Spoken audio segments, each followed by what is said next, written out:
ಸ್ನೇಹಿತರೆ, ನಿಮ್ಗೊಂದು ಬಸವಣ್ಣನ ತೋರಿಸ್ತೀನಿ ನೋಡಿ, ಹೆಂಗಾದೆ ಅಂತ ಕಮೆಂಟಲ್ಲಿ ತಿಳಿಸಿ. ಲೈಕ್ ಮಾಡೋದು ಮಾತ್ರ ಮರಿಬೇಡಿ. ಈ ಬಸವಣ್ಣ ಬಂದ್ಬಿಟ್ಟು ಸುಮಾರು 20 ವರ್ಷದ್ದು ಅಂತ ಹೇಳೋದು ಸ್ಥಳೀಯರು. ನಾನು ನೋಡ್ದಂಗೆ 17 ವರ್ಷ ಆಗದೆ ಈ ಬಸವಣ್ಣ ನೋಡಿ. ನಾನು ಸ್ಥಳೀಯರು 20 ವರ್ಷದ ಮೇಲೆ ಆಗದೆ ಅಂತ ಹೇಳಿದ್ರು. ಯಾವ ಥರ ಅದೇ ಅಂದರೆ, ಎಷ್ಟು ದೊಡ್ಡ ಆಗದೆ ಅಂದರೆ ವಯಸ್ಸಾಗ್ಬಿಡದೆ, ಅದ್ಭುತವಾಗದೆ ನೋಡಕ್ಕೆ ಒಂದು ಆಯ್ತಿದೆ. ಅದ್ರಕ್ಕೆ ಹೋದ್ರೆ ಆ ಥರದೊಂದು ಕೊಂಬುಗಳವೆ.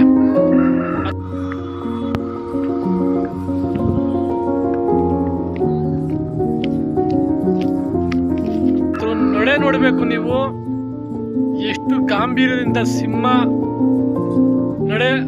ನಡೆ ಅಂತ ಹೇಳ್ತಾರಲ್ಲ, ಆ ಥರ ನೋಡ್ತೀರಿ. ಆ ಥರದೊಂದು ಬಸವಣ್ಣ ನೋಡಿ ಹಂಗೈತೆ ಅಂತ. ನೋಡಿ ಎಷ್ಟು ಉದ್ದ ಐತೆ ಅಂತ, ಭಯಂಕರವಾಗೈತೆ.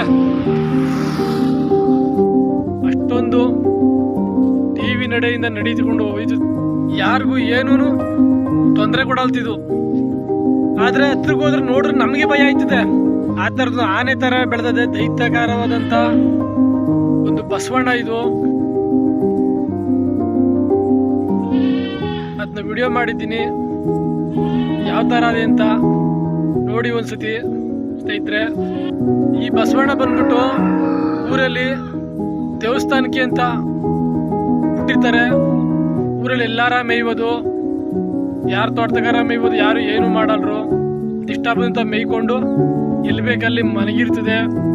ವಯಸ್ಸಾದ ಕಾರಣ ಇದು ಸಾನೆ ನಿಧಾನ ಆಗ್ಬಿಡದೆ.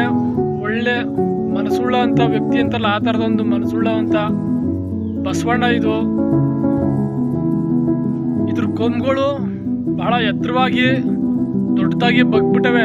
ಎಲ್ಬಾಯ್ ಅಂತ ಪಿಕ್ಚರ್ ತೆಗ್ದಲ್ಲ ಒಂದು, ಆ ಥರ ಎಲ್ಬಾಯ್ ಥರ ಬಗ್ಬಿಟ್ಟವೆ. ಮೇಲಾಸಿಂದ ಬಂದು ಎತ್ತರವಾದ ದೇಹ, ದೊಡ್ಡ ಮೂಳೆ ಹೊಂದಿರುವಂಥ ನಾಟಿ ಹಳ್ಳಿ ಕಾರಿದು. ಕೋಟಹಳ್ಳಿ ಹೋಬಳಿ ಕನಕಪುರ ತಾಲೂಕಲ್ಲಿ ಸುಮಾರು ದಿವಸ ನಾನು ನೋಡ್ತಾ ಇದ್ದೆ. ಹಳ್ಳಿ ಕಾರು ಬಸವಣ್ಣ ಇದು. ಎಷ್ಟು ಚೆನ್ನಾಗೈತೆ ನೋಡಿ.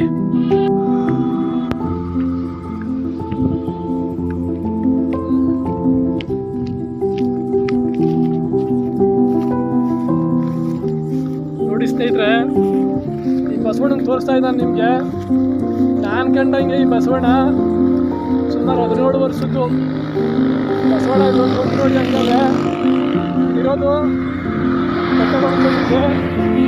ನೋಡ್ರೆ ಭಯ ಆಯ್ತಿದೆ, ಆ ಥರ ಆಯ್ತಿದೆ. ಒಳ್ಳೆ ಬಸವಣ್ಣ ನೋಡಿ ಇದು. ಚೆನ್ನಾಗಿ ಸಾಕವ್ರೆ. ಬೆಟ್ಟಗೊಂದೊಡ್ಡಿ ಇರೋದು ಕೋಟಹಳ್ಳಿ ಹೋಬಳಿ ಕನಕಪುರ ತಾಲೂಕಲ್ಲಿ. ಸುಮಾರು ದಿವಸ ನಾನು ನೋಡ್ತಾ ಇದ್ದೆ, ಇದು ವಿಡಿಯೋ ಮಾಡ್ಬೇಕು, ನಮ್ಮ ಜನಗಳು ತಿಳಿಸ್ಬೇಕಂತ. ನೋಡಿ ಯಾವ ಥರ ಅದೇ ಬಸವಣ್ಣ ಅಂತ. ನೋಡಿ, ನೀವು ಯಾವ್ಯಾವುದು ನೋಡಿರ್ತೀರಿ, ಈ ಬಸವಣ್ಣ ನೋಡ್ಬಿಟ್ರೆ ಸತ್ವಲ್ಲ ಆಶ್ಚರ್ಯ ಪಡ್ತೀರಿ. ಆ ಥರದೊಂದು ಬಸವಣ್ಣ ನೋಡಿ ಹಂಗೈತೆ ಅಂತ. ನೋಡಿ ಎಷ್ಟು ಉದ್ದ ಐತೆ ಅಂತ, ಭಯಂಕರವಾಗೈತೆ.